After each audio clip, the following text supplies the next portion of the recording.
Now, it weighs about twice as much as a Golf GTI, so you'd expect it to have twice as much power. No, it has 4 times as much.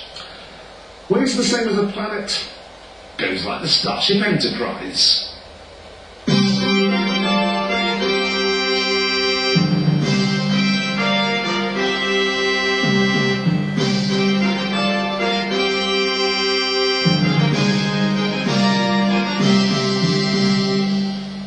For years, right back to the days when Brylcreem was a popular fashion accessory, people have argued loudly and with much finger-pointing about the 911. Does it understeer? Does it oversteer? Does it really matter? What we've all forgotten is that the 911 Turbo, and this latest incarnation in particular, is fast enough to rearrange your internal organs.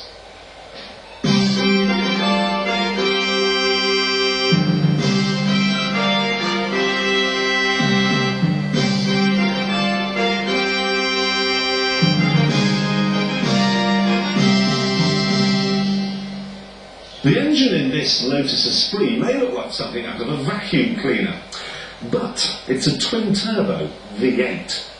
So the Esprit has just reached puberty. It'll be shaving next.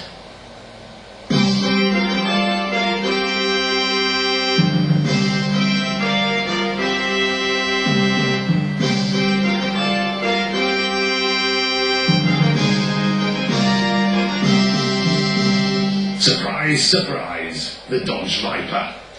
Now, as you would expect, Uncle Sam's answer to the European hypercar has an engine that you don't measure in cubic centimetres or cubic inches, you measure it in acres.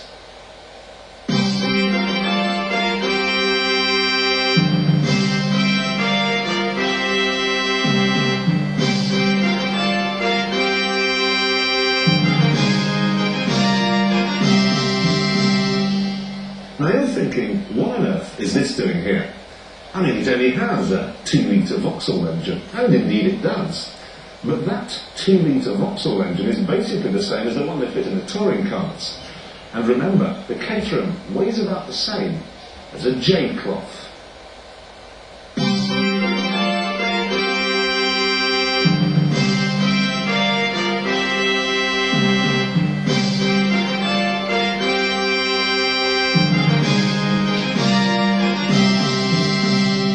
And so, the big Brit Bruiser from Blackpool, the TVR Cerebro. This car is fast enough to create its own weather.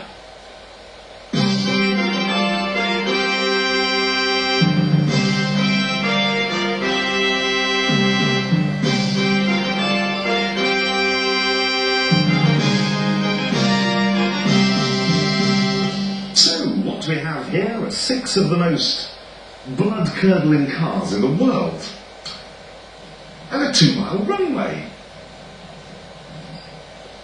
I feel a race coming on.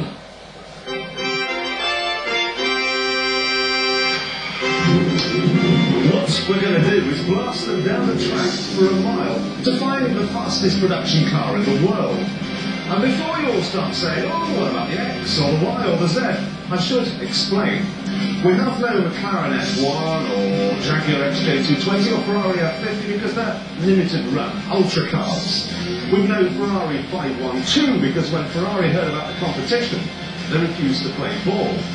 And we've never Lamborghini Diablo because I'd already raced one against Advantage and it lost. So, time to answer the burning question. Fingers in your ears, which is the fastest production car in the world? We decided to opt for a drag strength style race to take driving skill out of the equation as much as possible. This would be a battle of horsepower and, as the speed builds up, of aerodynamics.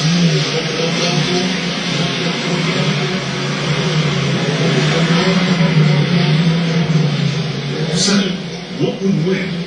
Clever Money said the Caterham would take an early lead, but in the mid-ranges where ballsy power was needed, the Vantage would come good. On sound alone, the big Aston had already won.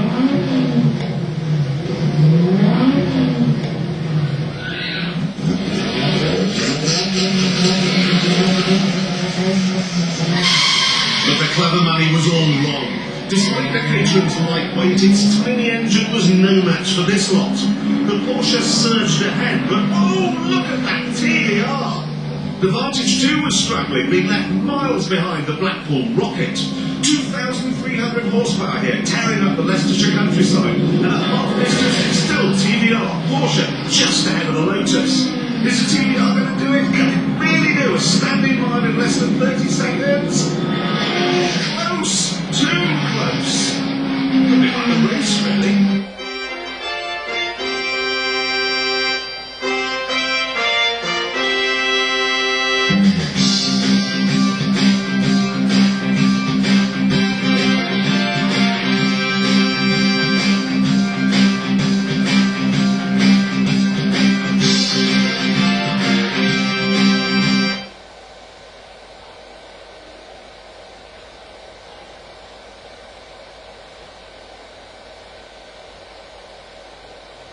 When I first tested this Cerberus, I remember thinking that it was fast. I mean, indecently